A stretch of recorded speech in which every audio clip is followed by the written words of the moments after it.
She came through the automatic doors at 2:13 on a wet Thursday in late October, with a newborn pressed high against her chest and a gas station towel wrapped around both of them so tightly the baby's face showed only in a pale half-moon under damp terry cloth.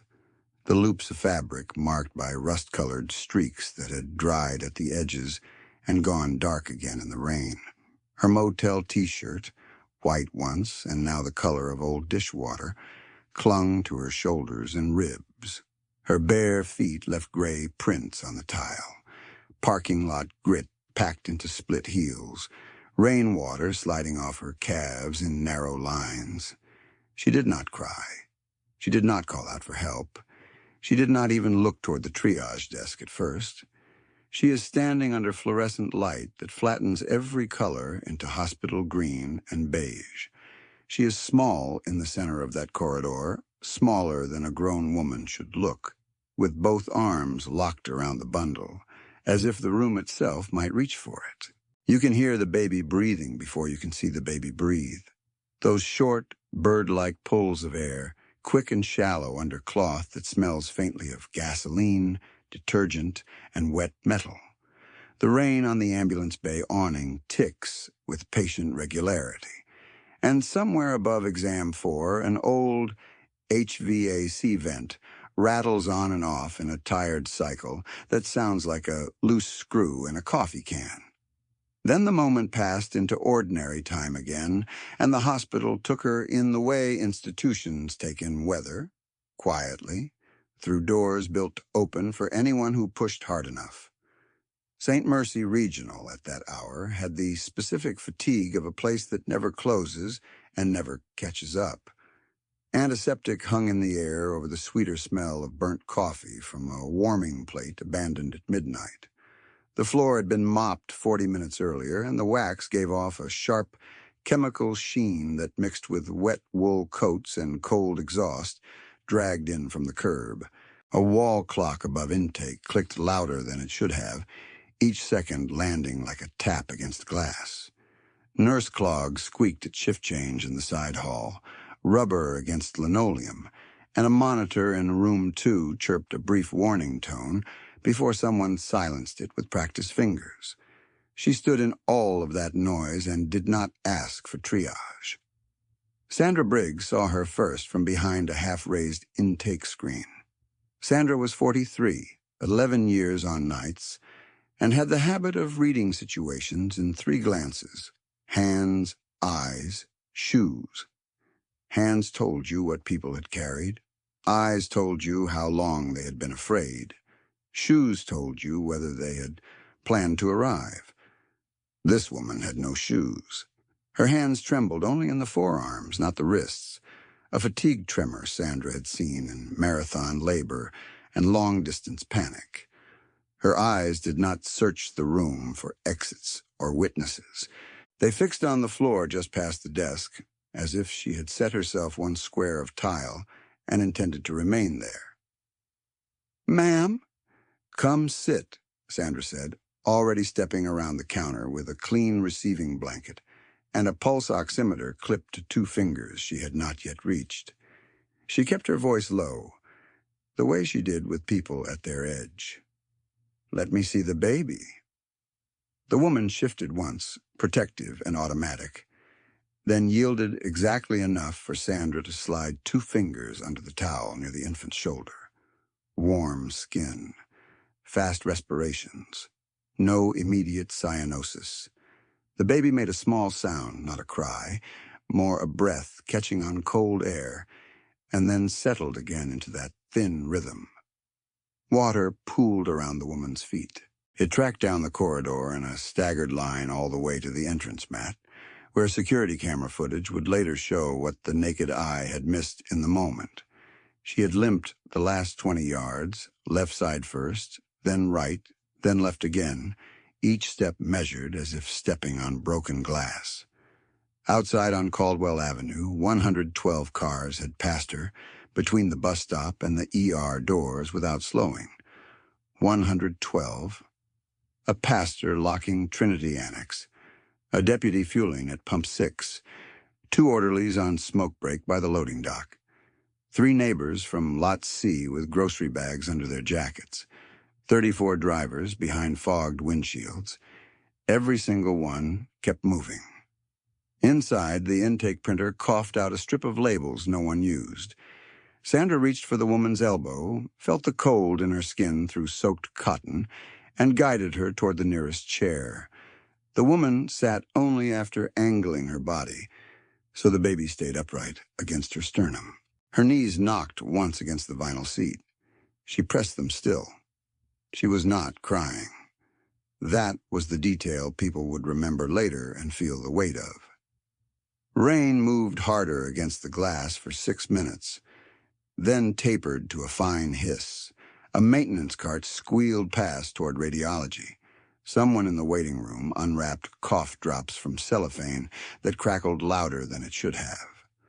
Sandra knelt to eye level and tried again for basics. Protocol first, because protocol was the only map she had at 2:13 in the morning. "Name?" Sandra asked. The woman's lips parted, then closed. Her gaze drifted to the automatic doors and stayed there. "Date of birth?" No answer. The baby's breathing quickened for 3 beats, then steadied under Sandra's palm. Sandra took a slower route. "You're safe in here," she said. "I need something to put in the chart so we can move fast." The woman nodded once, not in agreement, just acknowledgement that words had reached her. Her fingers tightened around the towel until her knuckles blanched. A rust-colored streak on the cloth darkened where rain had not fully dried. Sandra held position, still as furniture, giving the silence room to soften. At 2:19, the doors opened again and closed on empty air, the motion sensor misreading wind shear from the storm. In the waiting room, 2 families turned toward the entrance out of habit. They were already looking in the wrong direction. 3 blocks away, under the sodium lights outside St. Mercy's East Lot, 300 motorcycles idled in staggered lines, headlights lowered in the mist, so the beams cut close to asphalt and chrome, not sky. The engines did not roar. They pulsed, a low mechanical thrum that came in layers and settled into the chest before the ear named it, like freight rolling over iron joints far off and then suddenly near. Rain beaded on tanks and leather. Patches ran black with water.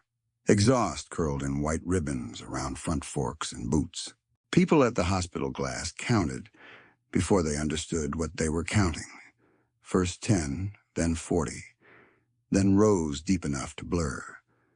A father in the waiting room stood and moved his daughter behind him, without taking his eyes off the lot. A volunteer at the information desk reached for the panic button and stopped with 2 fingers hovering above the plastic shield. An intern coming off shift froze halfway through a text and slipped her phone into her pocket, as if a bright screen might draw attention. The stories this town had told itself for 20 years arrived all at once. Noise, trouble, arrests, bars emptied at closing, men with scars and no patience. People leaned toward the glass and assumed the hospital was about to become a crime scene.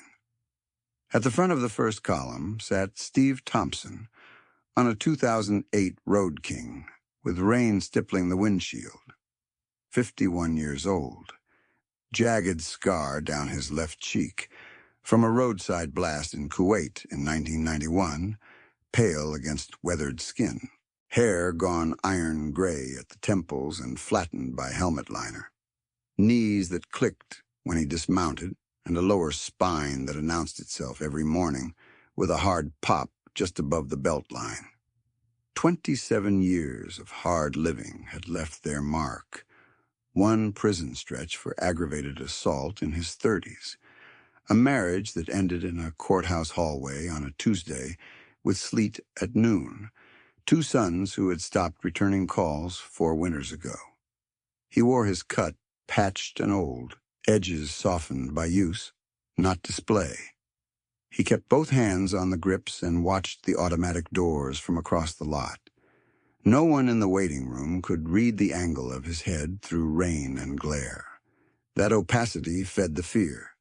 Men on bikes had taught towns to fear what they could not read. Behind him, the formation held with practiced discipline. 299 riders spaced by mirror width and memory, engines set low so no single throttle broke the line. Leon Mercer, club vice president, set 3 bikes back on the left flank, broad shoulders under wet denim, scanning the perimeter in a slow pattern that looked casual until you watched it twice. At the far right edge, a younger rider dismounted to tighten a loose tie-down on a medical duffel strapped behind his seat, then remounted without speaking. No revving for effect, no shouting. The quiet precision carried its own pressure. Inside the hospital, Sandra felt it through the floor before she heard it. A tremor under rubber soles that made the metal legs of waiting room chairs sing for an instant. She looked toward the lot and saw rows of headlights gathered in rain, fixed and patient. Her first thought was lockdown. Her second was that lockdown would trap everyone already inside. She hated both options. At 2:27, security radioed the desk from the west entrance. Voice clipped and thin through static. "Briggs, you seeing this?" "I'm seeing it," Sandra replied, still crouched beside the woman with the newborn. She kept her free hand on the baby's shoulder through the towel, counting breaths by touch. "Any movement toward doors?" "Negative. They're just sitting. Just sitting. 300 motorcycles, motionless in the rain. In the waiting room, no one sat anymore. People stood with coats half-buttoned, bags in hand, a posture between fleeing and watching. Outside, helmet visors reflected ambulance bay light in hard crescents. A rider near the back killed his engine, then another, then none, because a hand signal moved down the line and all 300 shut down together until the lot held only rain, cooling metal ticking, and the far rattle of that old HVAC vent above Exam 4. The silence after engines was heavier than the engines themselves. Steve swung one leg over and stood beside his bike, knees giving their familiar click in the damp cold. He removed his gloves finger by finger and tucked them into his belt. From this distance, he could see only shapes through the ER glass. Sandra's scrub cap, a cluster of waiting room shoulders. One small figure bent over a bundle. He did not move toward the doors. He waited in place with 299 men behind him, and the rain thinning to mist around their boots. While inside St. Mercy, every person who had spent years saying they knew what danger looked like pressed closer to the windows and prepared to be proven right. They were wrong, and the weight of that fact sat in the emergency entrance like another weather system. Cold and slow and certain, though nobody in the waiting room could name it yet because fear had already filled in the blank spaces for them. Steve kept his eyes on the glass and did nothing that looked dramatic. That was the first contradiction. Men who meant harm usually came forward fast, loud, with bodies pitched toward contact. He stayed where he was, rain beating on his cut, boots planted in a shallow sheen of water and oil rainbow, shoulders square to the doors but held back by discipline. He had learned in places where one bad move traveled farther than a bullet. Behind him, 299 riders mirrored him without being told twice. Inside, Sandra rose from her crouch with care, one hand still on the towel at the baby's shoulder, and tracked the line of bikes through the streaked windows while her training ran through options in hard sequence. Lockdown, clear lobby, request city backup, document times. She had worked nights for 11 years and had seen overdose crowds, custody fights, a knife dropped in a sink, a man who drove himself in after rolling a tractor. She had never seen 300 bikers wait in perfect formation without pressing the door. That detail worked against every story she had been handed about men like that. She could feel her own assumption scraping against what was directly in front of her. The woman in the chair did not look toward the lot. Her gaze stayed low, fixed on the seam where two tiles met, as if watching a line could keep the room from spinning. The newborn's breaths came quick and thin against Sandra's fingertips. The motel shirt clung to the woman's spine. Water still dripped from the hem onto the floor in regular ticks. Sandra reached for a second warmed blanket from the cart and draped it over the towel, then caught herself glancing at the glass again, trying to reconcile predatory silhouettes with stillness. The father near the vending machine held his daughter tighter. The volunteer at information shifted her weight and whispered, "Should we call this in?" without taking her eyes off the lot. Security answered from the West Hall before Sandra could. "Already called," came through the radio, clipped. "They're not advancing." Not advancing. The phrase settled over the lobby like sterile gauze, thin and inadequate over a deeper wound, because it described behavior without explaining motive. People kept watching for the move that would confirm what they had expected. No move came. Steve watched a pair of orderlies appear by the side door and then retreat. He watched a city bus hiss past Caldwell Avenue, with 3 passengers inside, heads bent toward lit phones, and he watched a delivery truck spray standing water across the curb, cut where the woman had crossed alone 20 minutes earlier. His left knee pulsed under denim from the damp. His cheek scar tightened in cold air. He did not rub either one. A lifetime of learning when to absorb pain had trained that out of him. He lifted one hand, 2 fingers only, and the riders on the outer perimeter took one step back from the ambulance lane to clear access for incoming rigs. They moved like a practiced crew at a fire scene, functional, unornamented. A nurse aide in purple scrubs pressed up beside Sandra and whispered, "Do you know him?" Her voice shook despite effort. Sandra looked through the rain and found Steve by posture, more than face, that slight right shoulder drop from an old injury, the way he held still without going slack. She had seen him once before in daylight at the Veterans Blood Pressure Clinic in the church annex, carrying folding tables 2 at a time, while younger men argued over placement. She had not connected that memory to this image until now. "I know of him," she said. The aide swallowed. "Are they here for trouble?" Sandra looked down at the woman who had come in barefoot and silent, then back at the lot where 300 engines had gone quiet on one signal and stayed quiet. She chose her words in the clipped cadence night shift taught her. "If they wanted trouble, we'd already have it." That sentence moved through the near end of the corridor in murmurs, stripped down and repeated by people who did not know its speaker. If they wanted trouble, we'd already have it. Prejudice does not collapse in a single minute, but hairline cracks spread quickly when facts refuse to cooperate. The people at the glass started to see what fear had edited out. No one pounding on doors, no one filming for spectacle, no one stalking the lot for weak points, just men in wet leather holding a perimeter no one had asked for and everyone could use. The paradox stood in plain sight then, unadorned and hard to argue with. The town had spent 20 years calling these men the threat, and yet at 2:31 on a rain-slick Thursday in Caldwell, the only organized protection in place belonged to them. Steve gave Leon a brief glance over his shoulder, nothing theatrical, and Leon answered with a nod that carried 20 years of shared shorthand. Hold line. No provocation. Eyes open. No one needed a speech.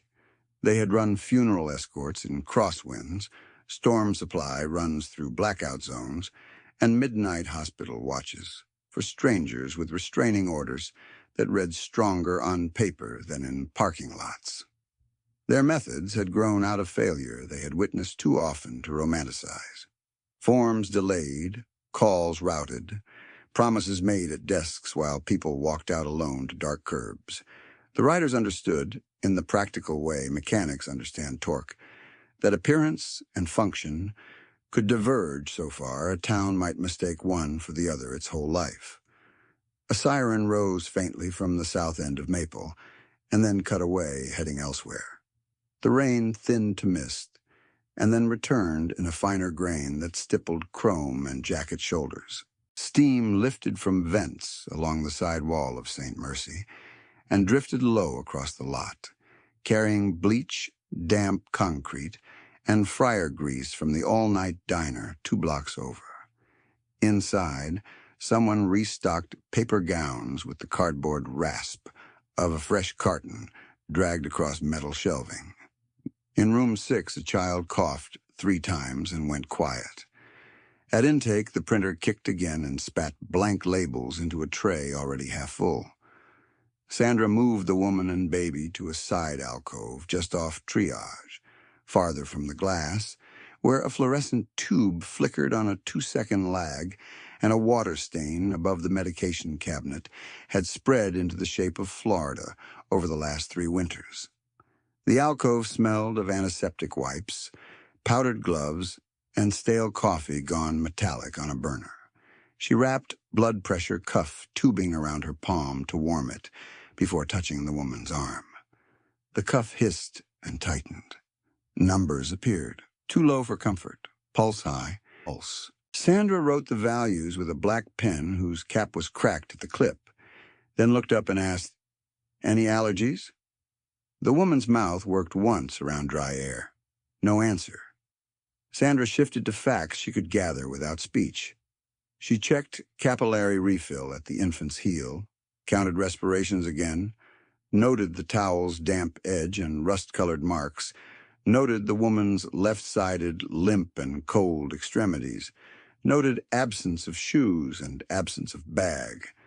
Documentation could become a shelter when language failed.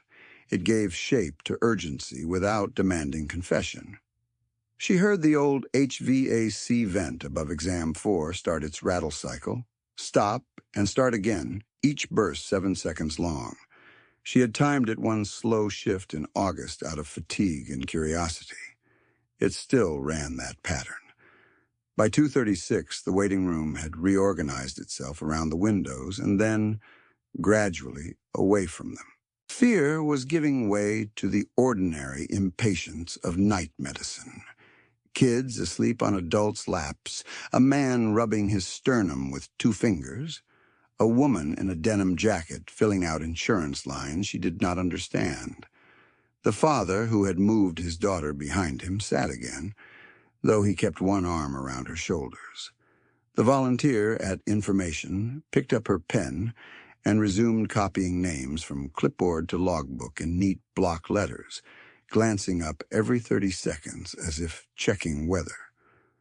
Outside, the riders remained in place, rain-dark and still, visible enough that no one could pretend not to see them, and restrained enough that no one could call them a riot with a straight face. Steve shifted weight from left leg to right and scanned the hospital frontage in a methodical arc. Entry doors, ambulance bay, side ramp, parked vehicles, shadowed gaps between sodium lamps, second-floor windows, roofline access ladder. He registered movement, then dismissed it, registered another, and tracked it 3 beats longer. His instincts had been forged in desert glare and prison fluorescent, in spaces where threat often wore ordinary clothes and held ordinary posture until the last possible second. Those instincts were loud now, not from the lot, but from inside the building where a woman sat without shoes and would not give a name. He wanted to cross the distance and stand in the hallway where she could see a fixed point. He stayed put because timing was part of protection too. At 2:39, a maintenance worker named Carl Jennings pushed a yellow mop bucket past intake, wheels clicking over a cracked tile near pediatrics. Carl was 58, had worked St. Mercy for 19 years, and could identify 6 different alarm tones by pitch from the 2 floors away. He paused by the glass, took in the bikes, and said to no one in particular, "They shut down clean." It was an operational observation, not praise, but it shifted the room again. People trust technical language when fear turns theatrical. Clean shutdown, discipline line, no forward movement. The facts accumulated, and each one weakened the old story. In the alcove, Sandra held a cup of water to the woman's mouth. The woman took one swallow and turned her face back to the newborn, as if every calorie belonged there first.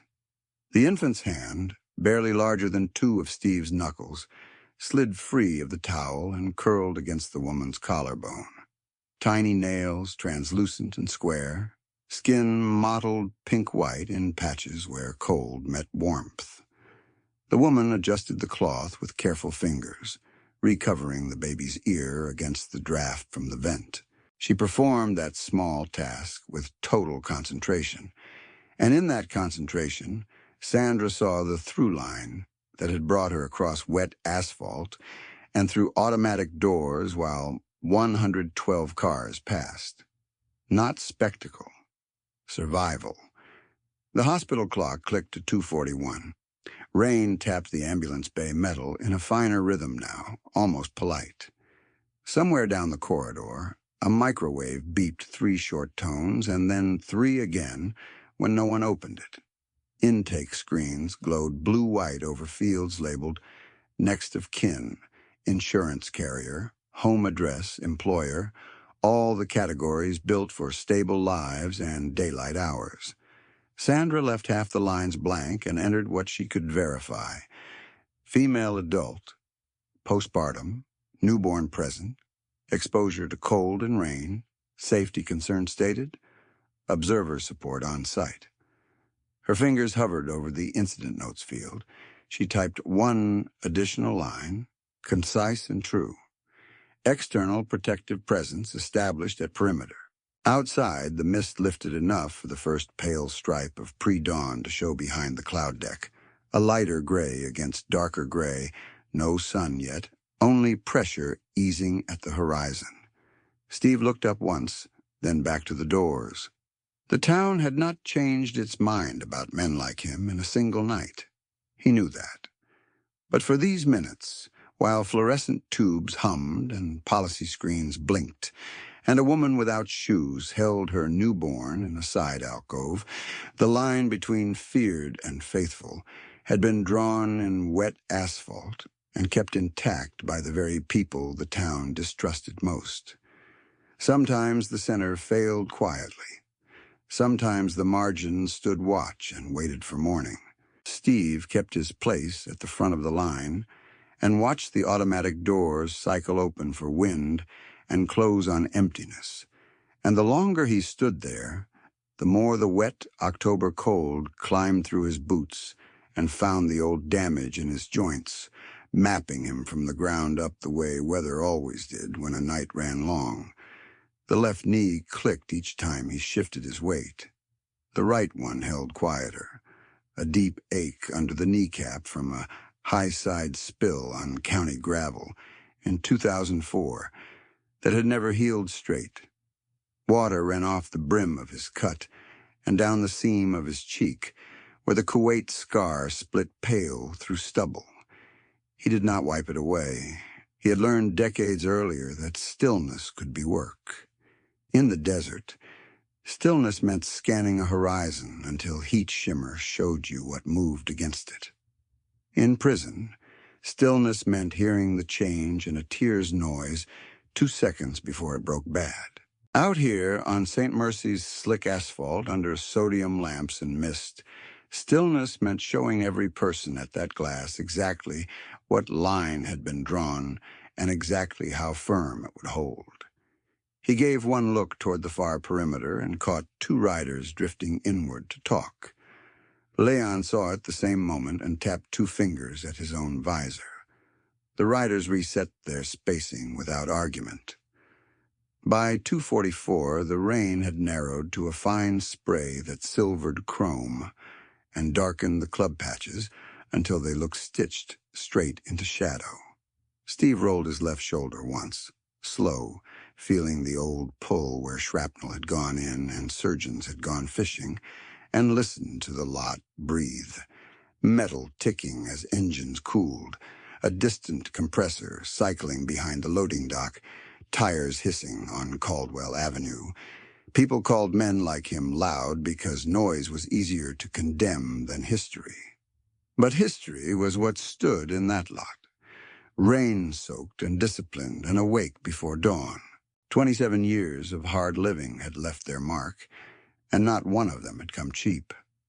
The assault charge that sent him up in his 30s had started as an argument outside a river bar and ended in concrete corridors that smelled like bleach and boiled cabbage, where days were counted by meal trays and nights by the sound of boots on steel catwalks.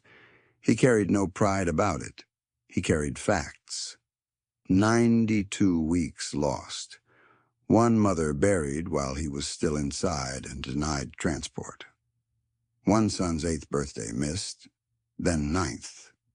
A parole officer who told him without cruelty that men with his record usually came back within 18 months. Steve had kept the paper copy of that intake assessment in a coffee tin for years, not as a trophy, but as calibration. When he got out, Caldwell moved around him the way water moved around fence posts, splitting, recombining, never stopping. Jobs came in blunt pieces. Tire shop in winter, roofing in summer, loading dock before dawn for 14 months until a supervisor decided customers did not like scarred men at the front gate.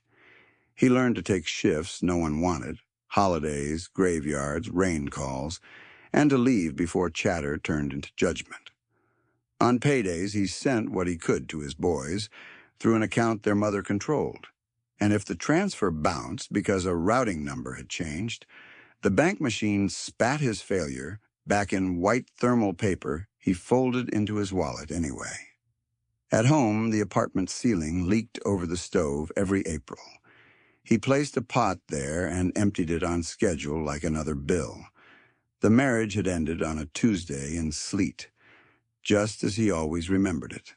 Thin ice-glazing courthouse steps, and a clerk in a navy cardigan, reading names with perfect indifference while people signed the papers that rearranged their whole lives. His ex-wife had not yelled. She had looked tired, older than her years, and said she needed a home that did not jump every time a motorcycle passed after midnight. Steve had nodded because she was right about that part. He had signed where told.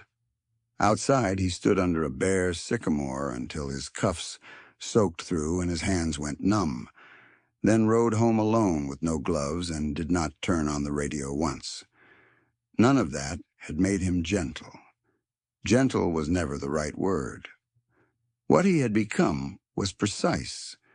Men who had spent years expecting impact learned how to place themselves between harm and the smallest person in reach, not because they were saints, but because they knew the cost of 1 second's delay. He had done escort watches for women leaving family court, with restraining orders folded in purse pockets. He had sat overnight in pediatric lobbies while fathers who'd lost custody paced the parking lot and called from blocked numbers. He had walked a 12-year-old from a dialysis shuttle to her grandmother's porch for 3 weeks, running after a neighbor started circling in a pickup at dusk. He never posted about any of it. He never trusted applause. Leon stepped up on his left, boots dark to the ankle, beard beaded with mist. "County unit just turned onto Maple," he said, voice low. "Slow roll. No lights." Steve nodded once. "Perimeter stays clean. Ambulance lane stays open." Leon looked toward the glass, then back. "You good?" Steve flexed his left hand, opening and closing fingers stiff from old breaks. "I'm standing?" Leon held his gaze 1 beat longer, a check between men who had seen each other at worst, and still kept showing up. Then he moved back 3 bikes and resumed his scan. No ceremony. The line held. At 2:47 on that same Thursday, a side door near intake cracked open, and Sandra Briggs stepped halfway out into the mist without a coat, scrub cap damp at the edge, badge swinging on a retractor clipped too low on her pocket. Up close, she looked exactly like 11 years of night shift.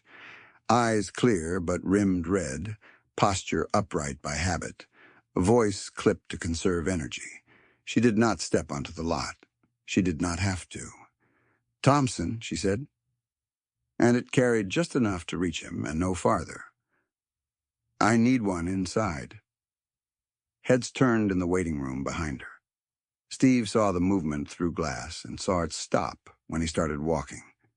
He crossed wet paint lines, passed under the awning where rain drummed harder on corrugated metal, and paused at the threshold out of old respect for rules he had broken in other places for poorer reasons. St. Mercy had spent years telling patched riders to keep visits short. Voices low, numbers low, and colors covered. Tonight, policy and reality had collided in plain sight. Sandra held the door with her shoulder and met him level. "No crowd," she said. "Just you." "Understood," he replied. He ducked through, and the hospital swallowed him in antiseptic and stale coffee and fluorescent hum, heat rising off his wet leather in faint vapor. The tile under his boots was slick where rain had blown in. Somewhere down the hall, a monitor beeped in even intervals, and above exam 4, the old vent rattled its 7-second complaint. Steve removed his gloves and tucked them into his belt without thinking, then kept his hands visible at his sides as Sandra led him past intake to the side alcove. The woman sat where Sandra had moved her, wrapped now in 2 blankets over the stained towel, her shoulders curved around the newborn in a posture so protective it looked structural, like a brace holding up a damaged wall. Up close, the details landed harder. Her hair, dark blonde gone stringy with rain, had been braided once by someone careful, and then slept loose for days. Her feet were raw along the heels, gray grit still in cracked skin despite a quick wipe. The motel logo on her t-shirt had half peeled away, leaving only myrrh and the ghost of a phone number. The baby's hand, no bigger than a matchbox, rested against her collarbone, under the towel edge, fingers opening and closing at nothing. She looked up when his boots stopped at the alcove threshold. Her eyes did not widen at his size, his scar, his cut, or the patches Towns used as shorthand for menace. They fixed on him with the exhausted concentration of someone choosing one point in a spinning room and refusing to let it go. Steve felt something old and immediate lock into place under his ribs. That instinctive alignment he had trusted in war zones and cell blocks and courthouse parking lots. Assess exits, assess angles, take the near side, stand where the threat would have to come through you first. Sandra stayed half a step back, chart in hand. "She won't give full ID yet," she said quietly. "Postpartum, exposure, probably labored outside formal care. Baby's cold stressed, but stable at the moment. She asked for..." Sandra stopped and glanced to the woman, offering her the line. The woman shifted the blanket to cover the infant's ear against a draft, then leaned forward no more than an inch. When she spoke, it came out as a whisper roughened by dry throat and hours of rain. "Please don't let Derek Hayes find the baby," she said. No one in that alcove moved for a full beat. The monitor in room 2 chirped once down the hall. Water dripped from Steve's cut to the tile and spread in a dark coin near his boot. He had heard many versions of fear over the years, shouting, bargaining, silence heavy as stone. But this was the one that changed outcomes. A direct ask, stripped to essentials, no room for misunderstanding. He took one step closer, enough that she could see his face without lifting her chin, and kept his voice low so it did not carry into the corridor. "You're not alone now," he said.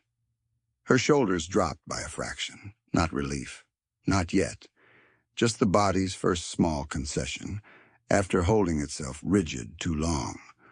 The newborn made a soft clicking sound with each breath, then settled when Steve eased his stance to block the draft coming from the hall.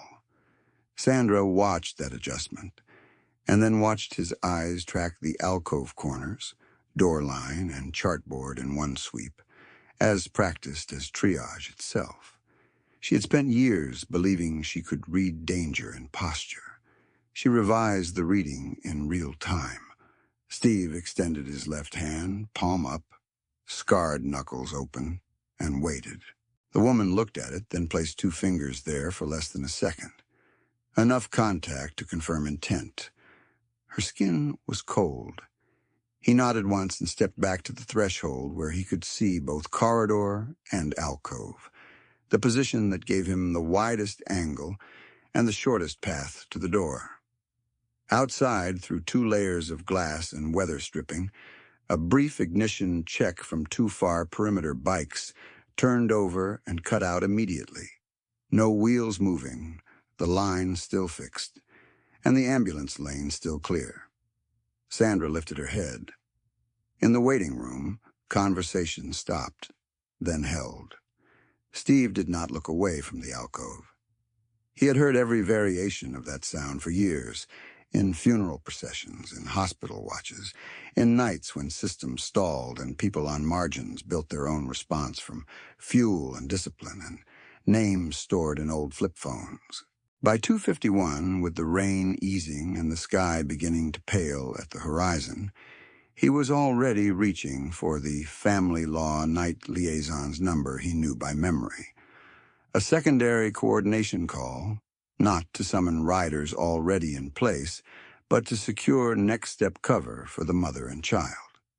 By 2:51, with the rain easing and the horizon still dark beyond the parking lot lights, he was already reaching for the family law night liaison's number he knew by memory.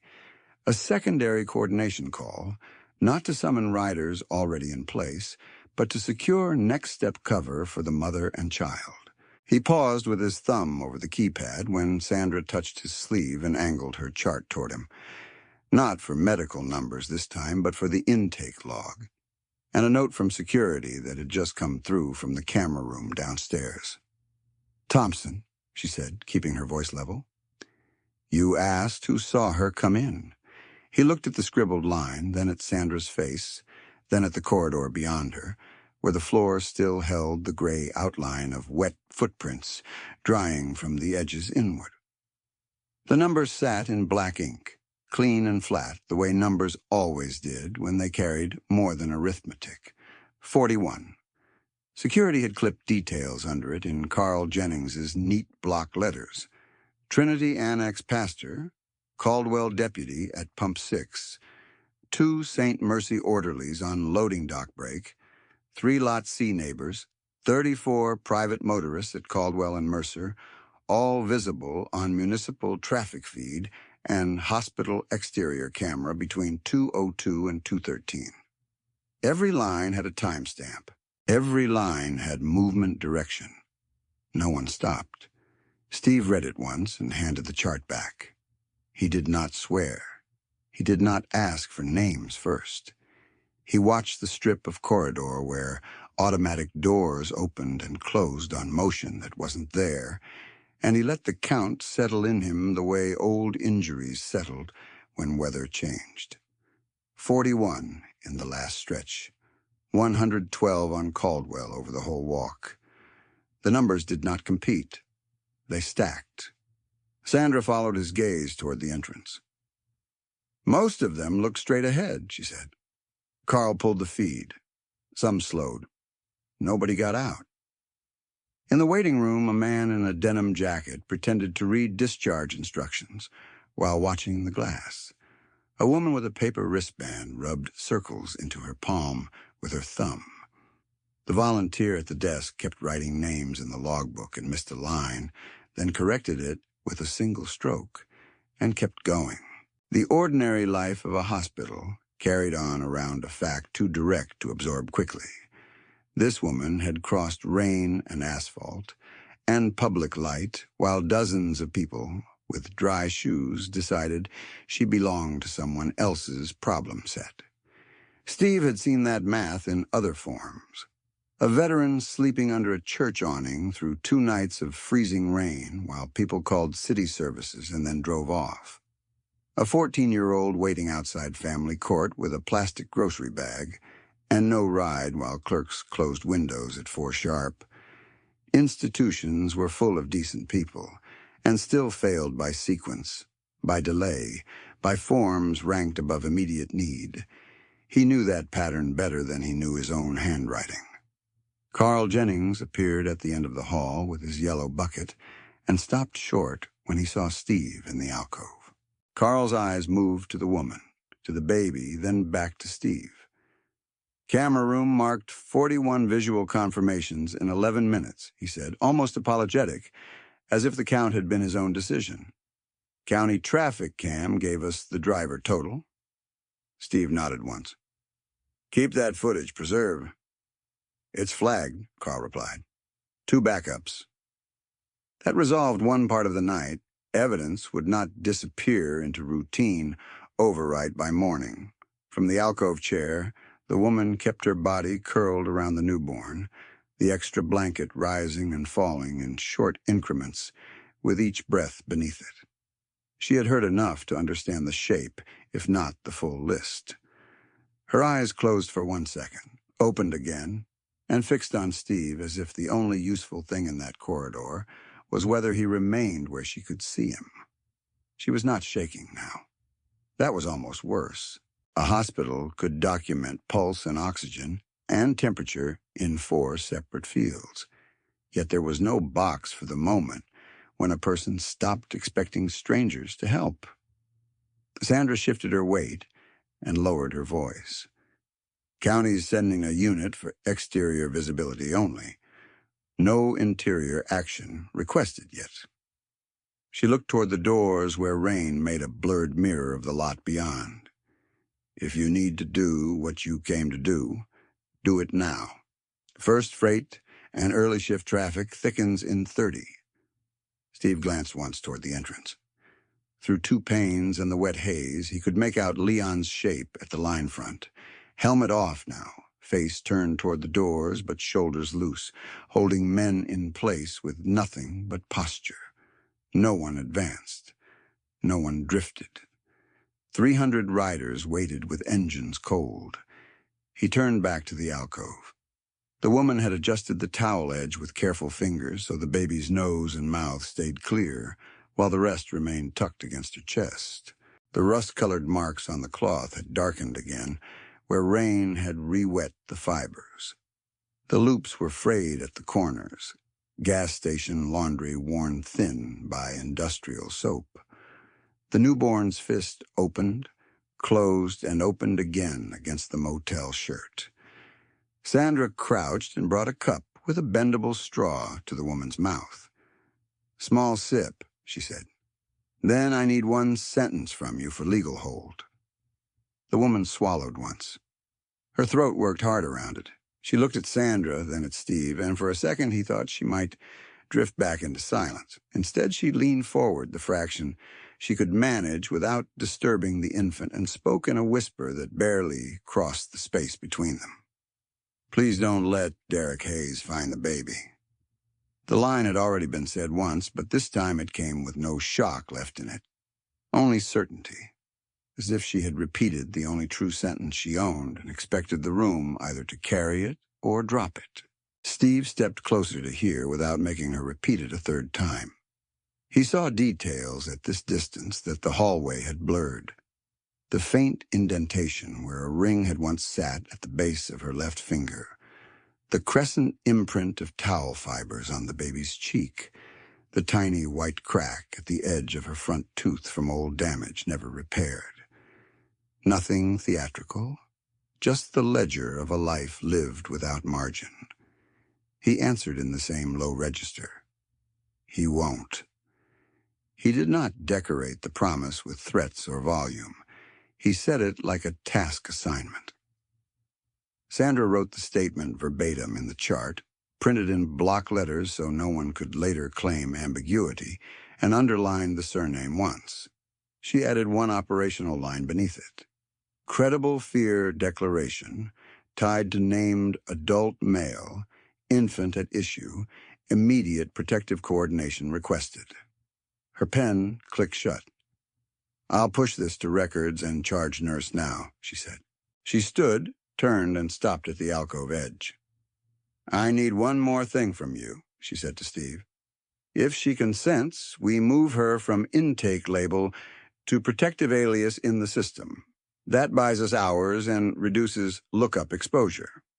She glanced to the woman. "Do you understand?" A tiny nod. Then the woman shifted the newborn higher with both forearms and, with visible effort, lifted her chin toward Steve again. The whisper came rougher this time, scraped thin by cold air. "Don't leave." "I'll be at that door," he said, pointing to the alcove threshold where corridor and sightline met. "You keep holding her. That's your job." Sandra moved to the chair's right side and set her hand on the rail, close enough for the woman to see and reach. "I'm with you and the baby the whole time," she said quietly. Then to Steve, without taking her eyes off the mother, "Make your coordination call just outside, and I come straight back. I've got them." Something in her shoulders eased, not into comfort, but into function. She settled back in the chair and resumed counting breaths by touch, 2 fingers over the towel at the baby's side, the way people do when all faith has narrowed to rhythm and warmth. She did not ask what would happen next. She had already learned the cost of asking for too much. At 2:54, the old vent above exam 4 rattled through another 7-second cycle and cut out. Down the hall, a monitor alarm rose and then flattened when a nurse reset leads. The smell of burnt coffee gave way briefly to bleach as an aide wiped the intake counter. Ordinary hospital sounds reasserted themselves around a decision that would move the rest of the night. Steve stepped backward from the alcove, waited until Sandra was fully in beside the chair with a clear line to both mother and newborn, then moved toward the side intake door without hurry. He passed the waiting room where people watched him pass and looked away in the same motion. Near the entrance, a boy about 9 in a puffy jacket pressed his palm to the glass and stared at the bikes in the lot with open concentration. Not fear now, just attention. His mother pulled him gently back to his seat. Outside the side door, the cold hit harder than before, cutting through wet leather and finding the lower spine pop he got every morning. The rain had nearly stopped. Water still dripped from the awning seam at regular intervals, tapping the metal rail like a metronome. Steve stood under the overhang where the signal would carry through glass and mist, pulled his phone from his inside pocket, and hit Leon's contact. 1 ring. 2. Leon picked up on the 3rd. "Mercer." "Mother and newborn confirmed," Steve said. "Named threat? Derek Hayes. Fear statement logged. We need witness writers and records, legal liaison awakened, vetted shelter transport to east exit. Keep perimeter exactly as is." A short pause on the line, then Leon's voice, flat and immediate. "Copy. How many for interior witness?" 8 for record support. No colors inside beyond what's already seen. 24 at exits. 16 lot perimeter. Rotate in pairs. Ambulance lane stays open." "Understood." Steve looked through the rain-specked glass at the alcove corridor, where he could just see Sandra moving fast toward records, chart against her chest. "And Leon," he said, "no speeches. This is paperwork and watch standing?" "Paperwork and watch standing," Leon repeated. Steve ended the call and did not move for a full breath. He slipped the phone back into his pocket, then raised his left hand, shoulder high, and gave a simple 2-part signal through the glass, open palm, then 2 fingers angled toward the records wing. Across the lot, Leon mirrored once and turned to relay. For several seconds, nothing changed at all. The line stayed fixed. Engines stayed silent. Rain tapped the awning seam, and St. Mercy's doors opened for wind, then closed again. The quiet held for another 5 seconds, long enough for people inside St. Mercy to believe nothing was going to happen, and then a single ignition turned over at the far west edge of the lot with a low mechanical cough that bounced off the ambulance bay wall and came through the glass as vibration before it arrived as sound. A second engine answered from the north curb, then a third from somewhere beyond the mist line near Maple, and the frequencies overlapped until the floor under the intake chairs carried a faint tremor that climbed through metal legs and shoe soles into shins, ribs, teeth. Sound came first, but it was felt first. The volunteer at information stopped writing mid-letter and set her pen down without looking away from the doors. Steve stayed under the side overhang and watched Leon relay with 2 fingers and a chin tilt. No raised voice, no theatrical urgency, just signals handed across wet asphalt by men who had done this enough times to trust geometry more than adrenaline. Engines came online in a staggered sequence that prevented lane lock and kept the ambulance path open, each bike warming at low idle and then settling into a shared rhythm that thickened the air under the awning with heat and exhaust and the sweet metal smell of rain striking hot pipes. Inside, Sandra felt the rumble through the cart she was pushing toward records. The chart on top shifted half an inch with each pulse. By 2:56 on that Thursday night, the sound had become a single body. It rolled through the ER glass and up the corridor walls, found the loose grill above exam 4, and made it buzz in sympathy until the old vent's rattle disappeared inside engine thunder. Families in the waiting room rose again, then froze again, caught between old fear and new evidence. A man near the vending machine whispered, "How many is that?" And nobody answered him because counting had already started at the windows. Security counted by rows and columns. Carl Jennings counted by known faces. Leon counted from the line itself, tapping each helmet as riders moved into assigned sectors, lips forming numbers without voice.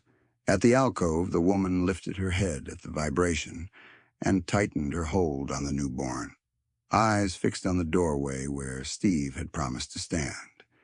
These were the same 300 already on site, restarting from existing perimeter and staging positions to reposition into Steve's assigned sectors, not a new influx. The bikes emerged from mist in disciplined motion, not a surge but a measured roll, 2 columns separating around the ambulance lane and recombining at the far curb, then peeling into positions marked by curb paint, storm drains, and lampposts. Headlights stayed low. No one blipped a throttle for display. No one broke formation to grandstand. They looked, to anyone willing to watch closely, less like a gang arriving than a work crew executing a practiced nighttime setup in weather. Leon raised his left hand once. The line stopped together. He dropped it. Engines cut in a wave from back to front, each shutdown adding a hard metallic tick to the rain-muted dark. Then the count moved through radios, through security, through staff eyes at glass. 300 motorcycles, 300 riders. Exact. The number was repeated softly in 3 different corners of the lobby and changed each speaker as they heard themselves say it. Not hundreds, not a swarm. 300, verified and still. Steve pushed back through the side door and took his place at the alcove threshold, exactly where he had pointed earlier, body angled to see corridor and entrance at once. He smelled antiseptic, damp cotton, burnt coffee gone bitter, and the wet leather heat lifting off his own cut. Sandra came fast from records with 2 clerks behind her and did not waste breath. "Alias filed, emergency hold flagged, chart access restricted," she said. "Records wants witness signatures now." Steve nodded once toward the hallway bend. Leon had already anticipated it. 8 riders, jackets zipped over patches, helmets off, hands visible, entered in pairs through the public doors after security clearance and moved straight to records without drifting their gaze toward rooms or people. They signed where pointed, printed full legal names, and stepped back from counters so clerks could scan and stamp. The wall built itself in logistics. 24 riders took fixed points at every ER egress and service doorway, with clear spacing for stretchers and crash carts. 16 set an outer perimeter at lot entries, crosswalk, and bus pull-off, each with line of sight to the next, each keeping radios low. 4 were assigned to ambulance lane management and did nothing but move civilians gently off painted red zones when rigs approached. Inside, 2 riders remained at records until protective filings were copied. 1 copy for hospital legal, 1 sealed for county intake. Rotating pairs were designated for escort, each pair timed at 9-minute intervals to avoid fatigue and tunnel vision. Steve did not direct every motion. He watched it lock in and corrected only angles. At 3:01, the 1st County unit rolled onto Caldwell without lights, then parked broadside near the east lot fence where the dash camera could see both hospital entrance and bike line. Deputy Morales stepped out, hat brim wet, posture guarded. He took in the formation, the clear ambulance lane, the records runners, then approached Leon instead of reaching for command voice. "Whose point?" he asked. Leon nodded toward the side corridor window where Steve stood visible in profile. Morales looked, recognized him, and gave one short nod that held neither warmth nor hostility, just operational acceptance. "Keep exits clear," Morales said. "No contact unless requested." Leon answered, "Already the plan." Inside the waiting room had gone quiet in a different register now. Not panic, but attention. People watched riders hold doors for respiratory staff and step back as gurneys passed. They watched one large man in a rain-dark cut kneel by the entrance to tie a loose shoelace on a stranger's child because the lace had trailed into the path of a wheelchair. No one clapped. No one spoke loudly. The town's old story did not survive contact with detail very well. In the alcove, the woman shifted the newborn to her opposite shoulder and winced when weight hit her left side. Steve caught it and stepped half a pace in. "Need a chair move?" he asked. She shook her head once. Sandra adjusted the blanket and checked infant respirations again, fingers counting in silence. "You're doing fine," she told the mother, clipped and steady. The woman stared at Steve's scarred glove at his side, then at his face. "They're staying?" she whispered. "Until transfer," he said. "Every door?" Her eyes closed for a moment, opened and stayed open. 3 minutes later, a supply van attempted to cut through the east lot to save time and found the new pattern in place. Perimeter riders redirected it with flat palms and a pointed route around the south curb. No raised voices, no argument. An ambulance arrived from Route 9 with chest pain, and the lane team cleared a full corridor in 6 seconds, bikes and bodies stepping back to measured marks painted in old white stripes. ER staff noticed that timing. Precision changes opinion faster than speeches. The wall was visible from every hospital window by then, an unbroken chain of wet leather, reflective tape, chrome fenders, and still shoulders arranged to create distance between a frightened mother and any approach vector that could bring her harm. It did not look romantic. It looked like infrastructure, improvised by people who had learned what institutions miss at 2 a.m. In records, the final protective packet printed at 3:09 with a jammed second page. Writer witness Darren Pike cleared the jam with 2 careful fingers and asked the clerk where she wanted the initials, then stepped back again.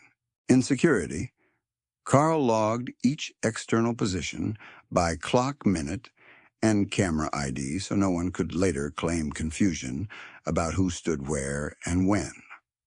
Steve remained at the alcove door and counted breaths, footsteps, radio clicks, the small sounds that told him the pattern was holding. The newborn slept in short intervals, mouth parted, chest fluttering under the towel edge. The mother did not sleep. She tracked every corridor motion until she learned the rhythm of boots that were there for her and boots that were not. When a janitor's cart squealed too quickly around the corner, she flinched, then settled when Steve lifted a hand without looking back, and the cart slowed immediately. Predictability became safety, one small repetition at a time. At 3:14, Sandra returned with 2 donated pairs of work boots from hospital storage, both too large but dry and intact. She set them beside the alcove chair without comment, practical as ever, and tucked a folded pair of wool socks into the top boot. "For discharge," she said. The mother glanced down at the boots, then at Steve. He did not make it a moment. He just nodded toward them once, as if to say there would be pavement later, and she would not meet it barefoot again. Outside, rain finally thinned to mist, and the eastern sky lifted by one shade. The wall held. 300 riders, counted and placed, remained at their posts while fluorescent light hummed and paperwork moved and a town watched men it had misjudged do the plain work of standing watch until morning. At 3:22, with the eastern sky still the color of wet concrete, and the lot lights burning against dawn they could not yet trust, Sandra returned to the alcove with a clear belongings bag, a hospital bassinet warmed with 2 folded blankets, and a clipboard that carried the forms nobody ever filled out on easy nights. She knelt, held the bag open, and asked for consent before touching anything. The woman gave a tired nod, then unwrapped the gas station towel, just enough for a neonatal to slide a clean receiving blanket under the infant. The rust-colored streaks stayed visible at the corner seam when the old towel came free. Sandra photographed the marks against a ruler card for the chart, read the timestamp aloud for Carl's camera log, and sealed the towel in the bag with the motel shirt she had finally changed out of, each item labeled under the protective alias and witness initialed by 1 records clerk and 1 writer. The chain was intact. Nothing about her night would vanish into rumor. Steve watched from the threshold, shoulders angled toward the corridor, while his eyes checked the baby's breathing every 10 seconds by habit he did not announce. When the newborn stirred, the left hand slipped from the fresh blanket and opened in the air, then found his index finger where it rested against the bassinet rail. The grip was no heavier than paper. He did not move. The hand stayed there through 3 breaths, a tiny fist around scar tissue, and old knuckle breaks, then released and settled against the blanket seam. Sandra saw it and looked away quickly, not out of discomfort, but to give the moment privacy inside a space where privacy was rare.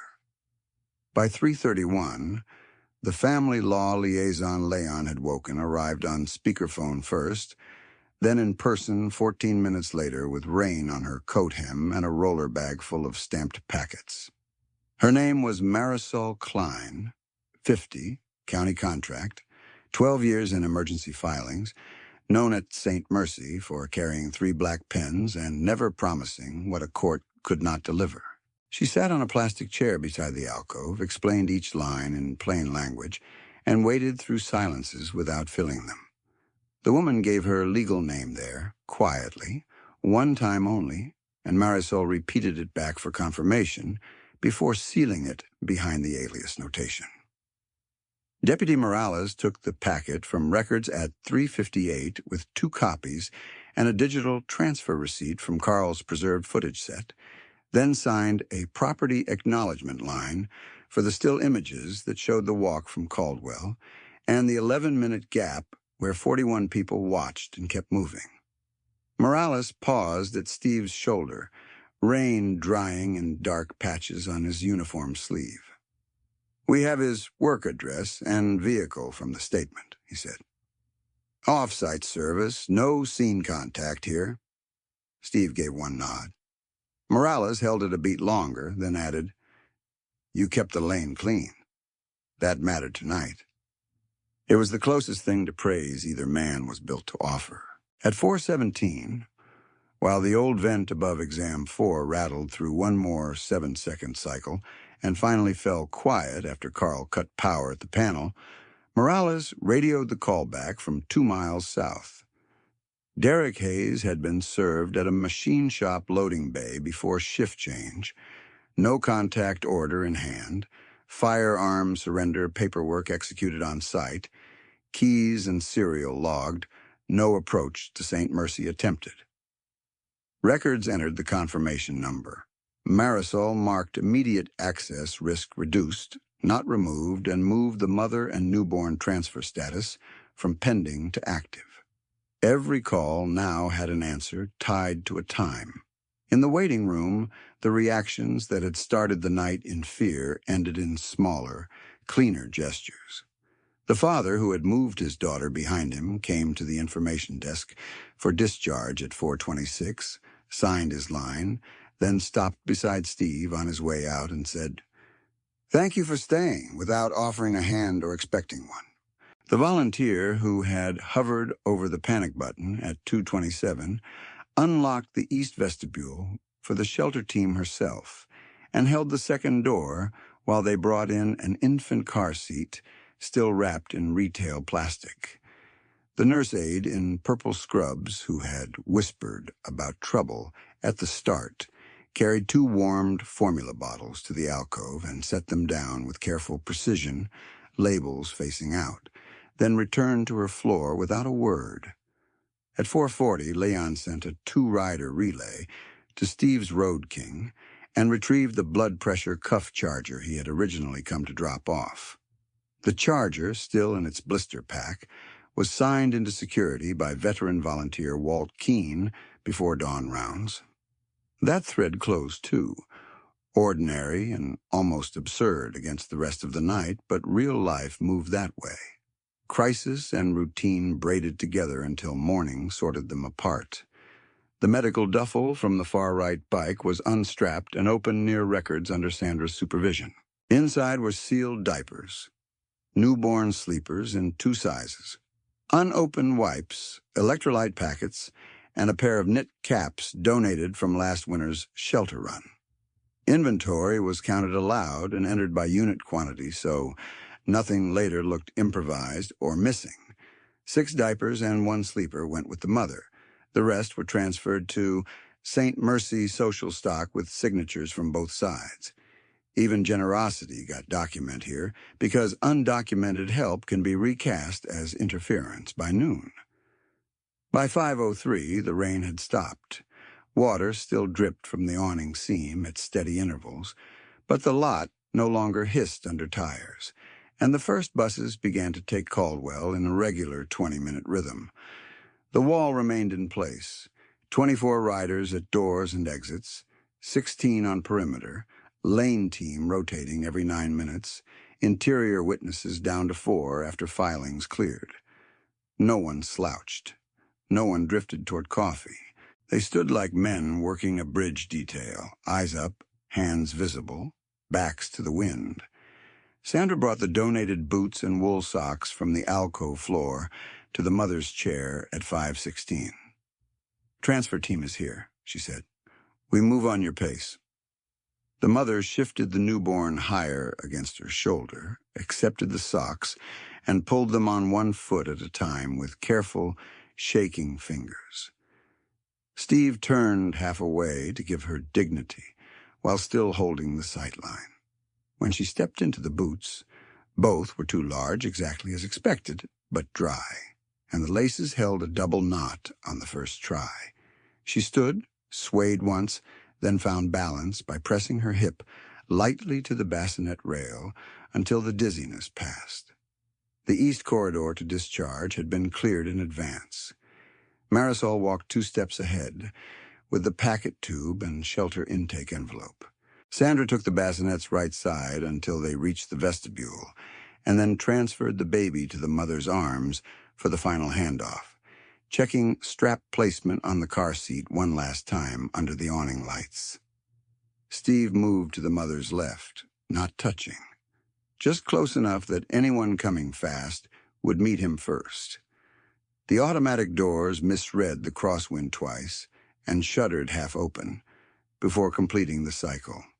The same glitch from 219, now noted on Carl's maintenance log beside the cracked pediatrics tile and the silence vent.